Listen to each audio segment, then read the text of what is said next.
of you. Today is the lecture number 12 for class 10 and chapter is the current electricity. बेटा आज current electricity के almost and पर ही chapter है बेटा आपके पास. आज हम बेटा बात करेंगे heating effect of current. Heating effect of current. तो बेटा पहले आप लोग बेटा इसको थोड़ा सा आराम से समझने की कोशिश करिए. हीटिंग इफेक्ट ऑफ करंट क्या होता है? बेटा हीटिंग इफेक्ट का जो सबसे बड़ा पैरामीटर होता है वो करंट होता है. जब किसी वायर के अंदर इलेक्ट्रिक करंट फ्लो होता है तो उसके अंदर हीटिंग इफेक्ट प्रोड्यूस हो जाता है. तो वास्तव में बेटे हीटिंग इफेक्ट जो प्रोड्यूस होता है बेटे क्यों होता है? अब देखो बेटे आप लोगों ने रेजिस्टेंस बढ़ाया. रेजिस्टेंस क्या है? रेजिस्टेंस एक कंडक्टर की वो प्रॉपर्टी होती है जिसकी वजह से वो करंट के फ्लो का अपोज करता है. तो just like a frictional force. जो फ्रिक्शनल फोर्स क्या होती है? किसी भी मोशन का वो अपोज करती है. लाइक जैसे हमारे पास ये हाथ है, अगर मैं इसको अंगूठे से रब कर दूं तो धीरे धीरे क्या होगा बेटा, इसके अंदर हीटिंग इफेक्ट प्रोड्यूस हो जाएगा. वजह due to the frictional force. Frictional force की वजह से एक दूसरे ने मोशन का अपोज करा था. ड्यू टू फ्रिक्शनल फोर्स के अंदर एक हीटिंग इफेक्ट प्रोड्यूस हो जाता है. तो वास्तव में जो हीटिंग प्रोड्यूस हुआ, हीटिंग इफेक्ट प्रोड्यूस हुआ ड्यू टू द फ्रिक्शनल. तो वास्तव में रेजिस्टेंस भी क्या है? रेजिस्टेंस क्या बताओ बेटे? एक करंट के लिए एक फ्रिक्शन फोर्स का काम करता है, नहीं करता है? इनमें जो रेजिस्टेंस करंट के फ्लो का जितना अपोज करेगा उसके अंदर हीटिंग इफेक्ट उतना ही प्रोड्यूस्ड होगा. तो हीटिंग इफेक्ट का बेटे सबसे बड़ा पैरामीटर जो होता है वो करंट होता है. नेक्स्ट फिर होता है बेटे आर, रेजिस्टेंस. बेटे जितनी ज़्यादा रेजिस्टेंस की वैल्यू ज़्यादा होगी 100% हीटिंग इफेक्ट उतना ही ज़्यादा होगा. एंड जो थर्ड पैरामीटर होता है वो टाइम.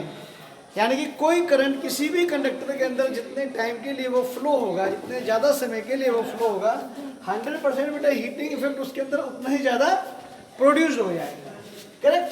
तो बेटा हीटिंग इफेक्ट अगर मान लीजिए आपके पास एक हीटर है, आप देखते बेटा हीटर जो होता है, हीटर का जो एलिमेंट होता है वो रेड ग्लो हो जाता है. जो हीटर का जो एलिमेंट होता है वो रेड ग्लो हो जाता है जब हम उसको ऑन करते हैं. लेकिन क्यों हो जाता है? कारण दो बेटे हीटर एलिमेंट की जो कॉइल्स होती हैं, जो हीटर के अंदर जो कॉइल होती है वो आपके पास अलॉय नाइक्रोम की होती है. और जो नाइक्रोम का जो अलॉय होता है it has very high resistivity. So it has very very high resistance. Due to this which opposes more the flow of current, जो कि करंट के फ्लो का और ज़्यादा अपोज करता है, इसलिए इसके अंदर हीटिंग इफेक्ट बन जाता है.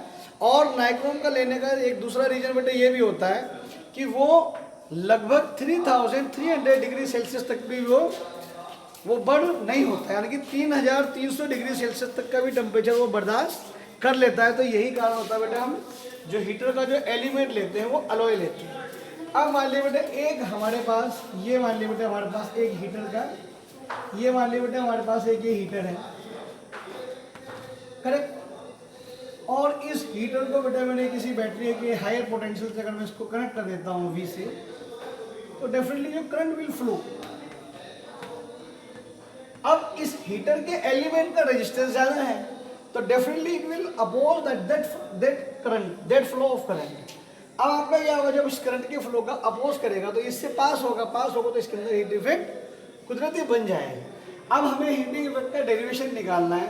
तो देखो जो करंट इसके अंदर से पास होगा तो उसके लिए इलेक्ट्रिसिटी की with the help of electricity के द्वारा कुछ ना कुछ वर्क करना होगा. तो वास्तव में बताओ जो वर्क अगर मैं इस इलेक्ट्रिसिटी के द्वारा इस हीटर एलिमेंट की कॉइल पर जो वर्क हुआ, अगर मैं उस वर्क को कैलकुलेट कर लूं तो क्या बेटे बताओ वही work as a heat energy बन जाएगा या नहीं बन जाएगा? यानी कि जो एनर्जी होती है, एनर्जी वर्क भी एनर्जी है और वर्क एनर्जी ही वर्क है. यानी कि हीटिंग इफेक्ट, हीटिंग भी एक एनर्जी है और एक वर्क है. तो work is equal to heating energy हो जाएगा. तो इसके लिए आप एक दो लाइन लिखवा देता हूँ मैं आपको.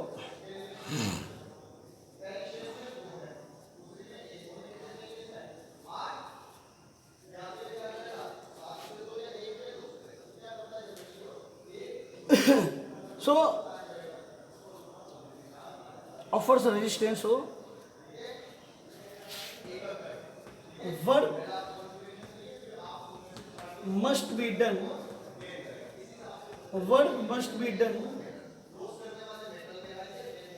to flow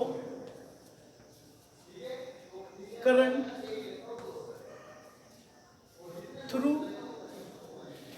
heater element. तो बेटा करंट को तो फ्लो होना ही पड़ेगा हीटर एलिमेंट के through with the help of work. तो हम वर्क निकाल लेते हैं। So work serve as heat energy, यानी कि वास्तव में बेटा जो वर्क होगा वही एक हीट एनर्जी के रूप में होगा। तो बेटा वर्क निकालते तो बेटा पोटेंशियल जो होता है हमने पढ़ाया था बेटा आपको V is equal to W upon Q होता है। तो बताओ बेटा इस फॉर्मूले से W is equal to V into Q हो जाएगा नहीं होगा। इसको थोड़ी देर के लिए बेटा इक्वेशन नंबर मैं 1 मान लेता हूँ। अब बेटा बाई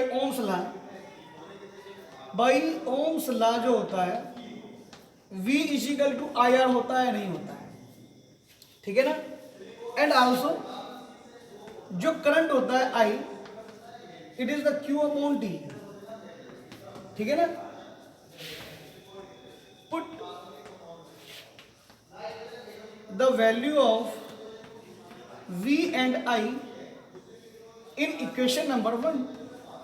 अगर मैं इस 1 की और 2 की वैल्यू V की और I की वैल्यू इक्वेशन नंबर 1 में पुट कर देता हूँ तो बेटा W इजिकल टू क्या आ जाता है, V इजिकल टू क्या है हमारे पास IR, और जो Q है बेटा वो यहाँ से बेटा Q क्या आ जाता है आपके पास, Q आ जाता है बेटा आपके पास I भी। तो जहाँ पर I रखा है वहाँ पर आप Q रख लीजिए, ठीक है ना। Q की वैल्यू क्या होगी बेटे I into T. So W बताओ बेटे I स्क्वायर RT हुआ या नहीं हुआ, ठीक है ना।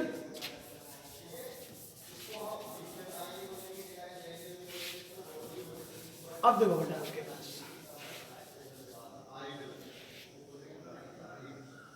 जो हमारे पास जो W आया वो I स्क्वायर RT आया। This work is changed as a heat energy। यही बेटा हीट एनर्जी में हमारे पास बदल जाता है। सो W इजिकल टू क्या हो गया heat energy H is equal to I square RT in joule. अब तो बेटे अगर ये आपके पास फॉर्मूला आता है हीटिंग इफेक्ट, यानी कि जो तो हीट जितनी हीट प्रोड्यूस हुई आपके पास इस हीटर के एलिमेंट में वो फॉर्मूला है I स्क्वायर RT। अब तो बेटे जो H है दैट इज जो H है it is directly proportional to the I square और नॉट।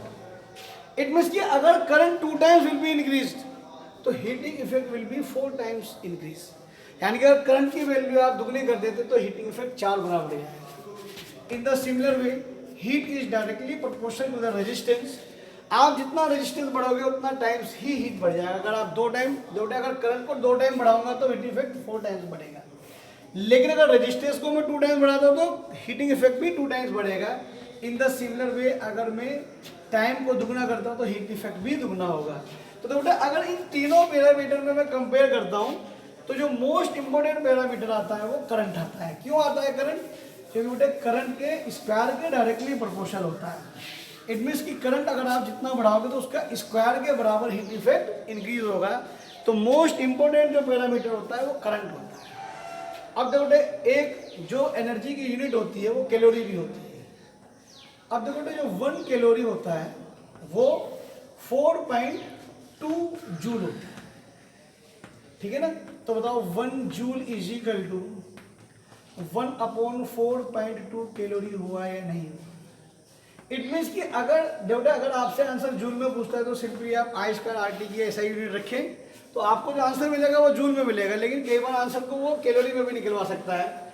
तो हीट इफेक्ट का फॉर्मूला जो H होगा ये जूल में है आपके पास।